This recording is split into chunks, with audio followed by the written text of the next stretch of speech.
Na 14 jaar stiert de landelijke ijshockeybeker weer in Friesland. De Unis Flyers winnen in de finale in Eindhoven met 4-1 de baas over de Geleen Eaters.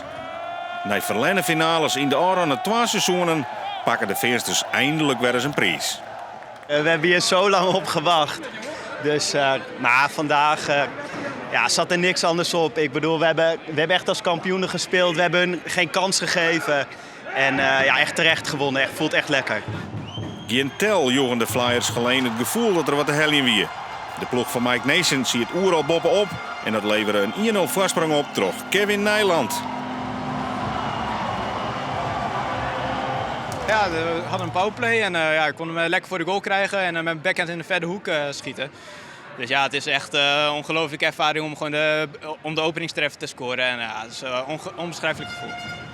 In de tweede periode maakt de enige Flyer die er 14 jaar in Ekkel bij wie, Marco Postma, de 2-0.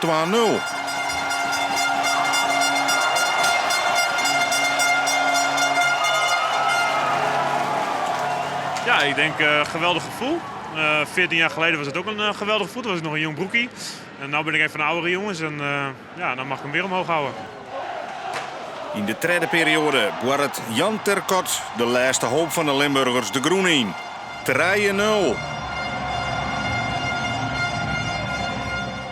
Jeugd International Mark Hoekstra helpt de winst een goede minuut later definitief voor de streek. 4-0.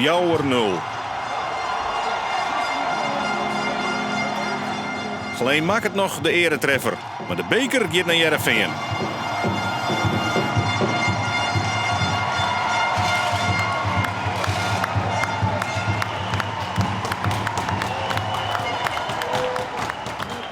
Een mooi debuut voor trainercoach Mike Nason.